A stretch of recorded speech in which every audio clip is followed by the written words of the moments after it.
Assalamualaikum warahmatullahi wabarakatuh. Hari ini saya akan berbagi mengenai apa yang saya ketahui tentang CorelDRAW. CorelDRAW yang saya pakai ini sudah saya setting sedemikian rupa sehingga mudah untuk digunakan oleh para desainer pemula, yakni di sisi kanan ada color palette, RGB dan CMYK. RGB itu mode warna untuk ditampilkan di layar berbasis elektronik seperti layar laptop, layar televisi, layar handphone dan seterusnya. Sedangkan CMYK itu mode warna berbasis cetak. Jadi untuk mesin-mesin cetak seperti printer, offset dan lain sebagainya itu menggunakan mode warna CMYK. Kemudian di sini ada toolbox, itu kotak peralatan ya, peralatan yang sangat sering digunakan untuk mengoperasionalkan CorelDRAW dalam pembuatan sebuah desain.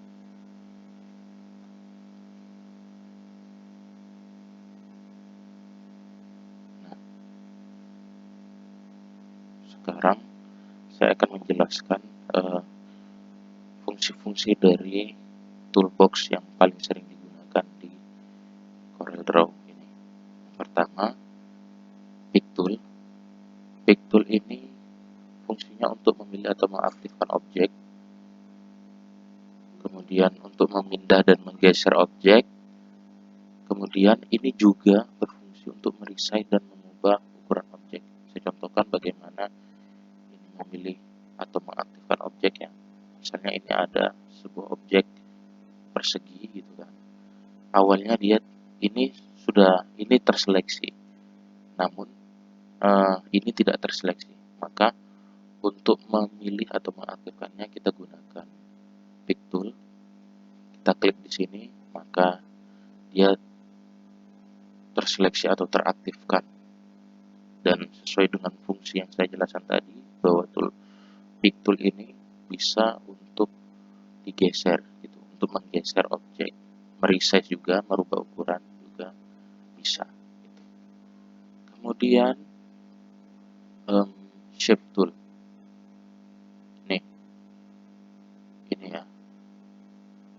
Nah, ini shape tool ini berfungsi untuk mengubah bentuk objek dengan cara mengatur tuas atau mengatur bezier yang memposisikan titik atau node suatu objek shape. Maksudnya bagaimana? Nah, ini ketika kita aktifkan nih shape tools, maka ini bisa mengubah bentuk objek yang dari awalnya tadi peta menjadi bulat. Gitu kan. Kemudian kalau ada misalnya objek apa ya, garis ini seperti ini. Nah, ini kalau kita menggunakan shape tool, maka ini kita bisa ubah titiknya menjadi bentuk yang lain gitu. Kalau tadi resize kan ini mengubah ukuran, tapi kalau shape tool tadi mengubah bentuk gitu ya. Misalnya yang awal segitiga sama sisi menjadi segitiga siku gitu kan, dan lain-lain. Kemudian crop tool. Crop tool ini berfungsi untuk memotong atau melepaskan objek di luar area pilihan dan menghilangkan bagian objek yang tidak ingin dihilangkan dalam objek. Crop. Nah, seperti itu dia. Tapi crop tool ini biasanya lebih berguna untuk memotong objek-objek bitmap, foto, logo dan lain sebagainya. Kemudian ini zoom tool. Zoom tool ini sesuai dengan arti katanya zoom, yaitu memperbesar dan memperkecil. Nah, kalau tanda plus seperti ini, maka dia zoom. Tapi kalau tanda minus seperti ini, zoom in artinya memperbesar, kalau zoom out artinya memperkecil.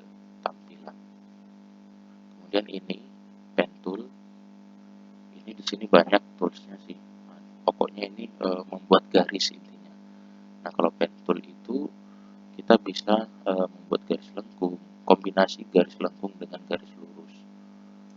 Gitu kan. Tapi di bagian sini biasanya yang sering digunakan itu two point line dan pen tool. Nah, ini yang paling sering digunakan untuk membuat objek. Kemudian ini artistic media itu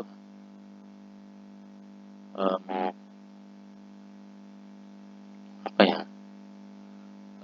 Sebenarnya sama dengan ini fungsinya, tapi objek yang dihasilkan itu berupa semprotan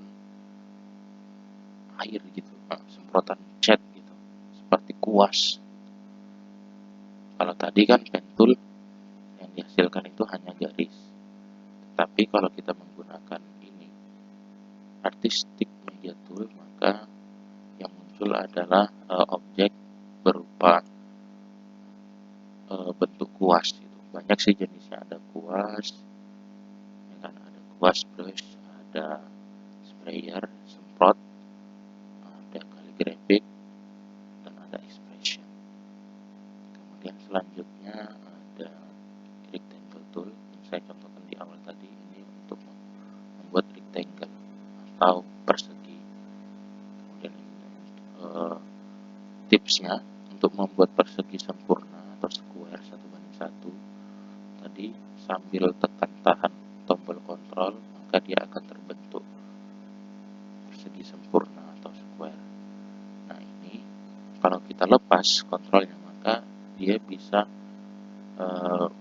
mengubah bentuknya itu menjadi persegi panjang, artinya width dan height-nya itu tidak sama atau lebar dan tingginya tidak sama.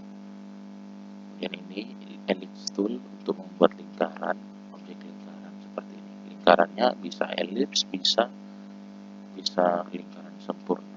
Sama halnya untuk membuat lingkaran sempurna maka kita tekan tahan tombol kontrol. Nah, seperti itu dia. Kemudian ini polygon tool. Polygon ini artinya banyak segi. Nah, ini jumlah seginya bisa diatur di sini, bisa segi 5, kemudian bisa segi 6, segi 7, dan seterusnya. Seperti itu. Kemudian ini text tool, tentunya untuk membuat teks. Kita jatuhkan kursornya di sini, klik, maka kita bisa mengetik teks. Ini text tool.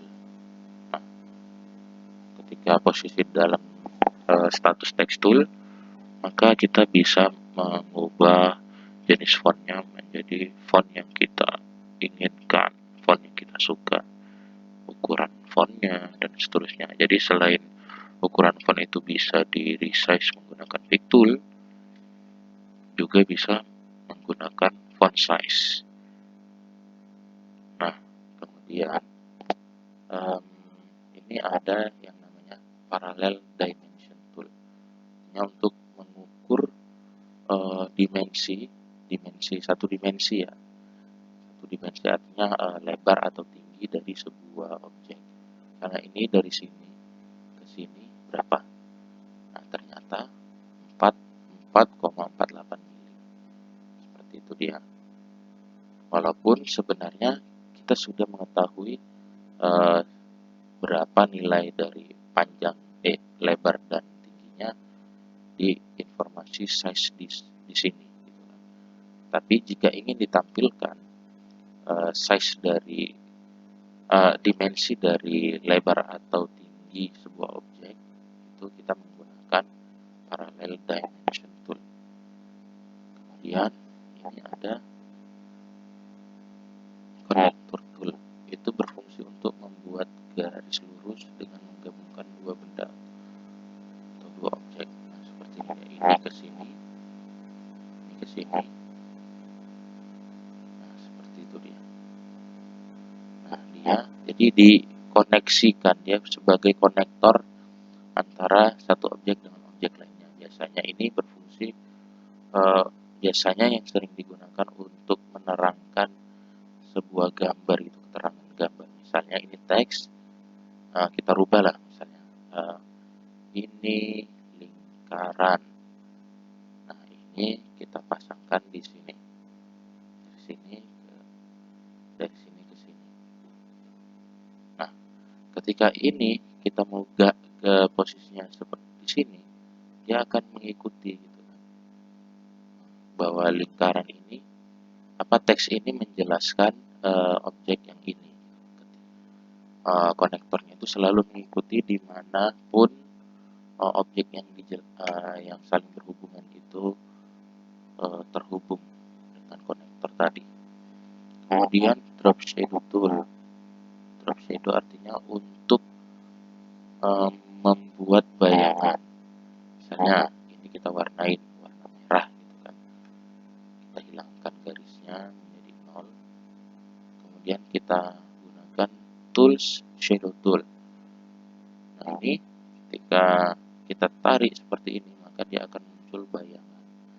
Nah, bayangan ini bisa kita atur ketebalannya, transparansinya, dan seterusnya di